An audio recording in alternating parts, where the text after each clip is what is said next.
अब आप लोग जो ये सोच रहे हैं कि भाई जन स्वराज कैसे बिहार को सुधारेगा, वो महत्वपूर्ण सवाल है।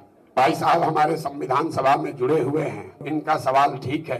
अन्ना के आंदोलन में जुड़े, बीपी सिंह के आंदोलन में जुड़े, किसी से फायदा नहीं हुआ तो जन स्वराज से कैसे फायदा होगा? बात तो ठीक है। यहाँ बहुत सारे लोग हैं जो इस तरह का सवाल उठाते हैं।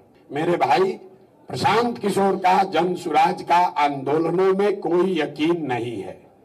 पिछले 2 वर्ष में हमने कोई आंदोलन नहीं किया है, हम धरने पर नहीं बैठे हैं, गांधी मैदान को नहीं भरे हैं, चुपचाप खाली गांव में 10, 15, 20 आदमी के साथ पैदल चल रहे हैं। आंदोलनों में हमारा यकीन नहीं है। क्यों नहीं है?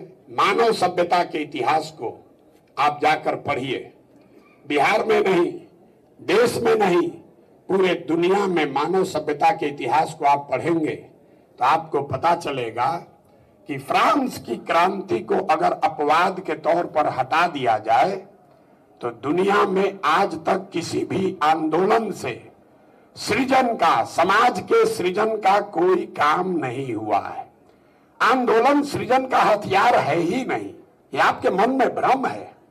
आंदोलन तेज हथियार जैसा है जिससे आप बड़े से बड़े वृक्ष को काट सकते हैं, उससे पौधे को पेड़ नहीं बना सकते। लोग कहता है बिहार में कि जेपी का आंदोलन हुआ उससे नहीं सुधरा। अरे आप बिल्कुल गलत बात कर रहे हैं। आप जेल गए, आपने उसको पढ़ा नहीं। जेपी के आंदोलन में आपके त्याग में इतनी ताकत थी कि इंदिरा जी की सत्ता खत्म हो गई, इंदिरा जी को सत्ता से हटा दिया गया। लेकिन उस आंदोलन में बिहार के सृजन का, बिहार के समाज को बनाने का कोई विजन, कोई प्रयास नहीं किया गया था।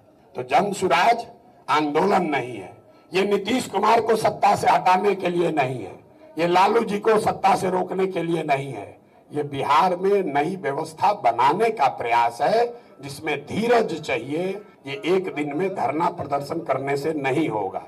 बिहार का पतन किसी आंदोलन से नहीं हुआ है और इसका सृजन भी किसी आंदोलन से नहीं हो सकता है। बहुत आंदोलन कीजिएगा, गांधी मैदान भर दीजिएगा, नीतीश कुमार हट जाएंगे, उसके जगह आप बैठ जाइएगा, हम बैठ जाएंगे। उससे क्या होगा? उससे बिहार सुधर जाएगा? सारा बिहार अगले दिन ईमानदार हो जाएगा? हम गांव में जाते हैं, जो आदमी सबसे पहले हल्ला करता है कि भैया बिहार में बहुत भ्रष्टाचार है।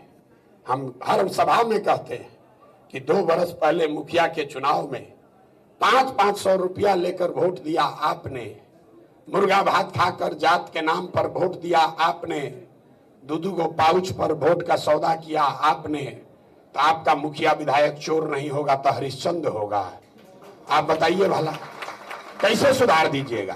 प्रशांत किशोर बैठे कि आप बैठ जाइए। बिहार तब सुधरेगा जब समाज में कम से कम 2-3% लोग, ज्यादा नहीं, साइंस बताता है समाज में 2% लोग बदलाव के लिए समुचित तौर पर ईमानदारी से तैयार हो जाएं, बड़ा से बड़ा परिवर्तन भी लाया जा सकता है। सिर्फ 2% लोग चाहिए। बिहार में 2% आदमी मतलब कितना होगा? 25 लाख। 25 लाख लोग अगर बिहार में संकल्पित हो जाए तो बिहार में परिवर्तन नहीं आएगा। तो जन स्वराज अभियान में ये प्रयास है कि गांव-गांव जाकर कम से कम 100 में 1-2 ऐसा आदमी जरूर निकले जो कि ईमानदारी से इस व्यवस्था को सुधारने में कंधा लगाना चाहता है।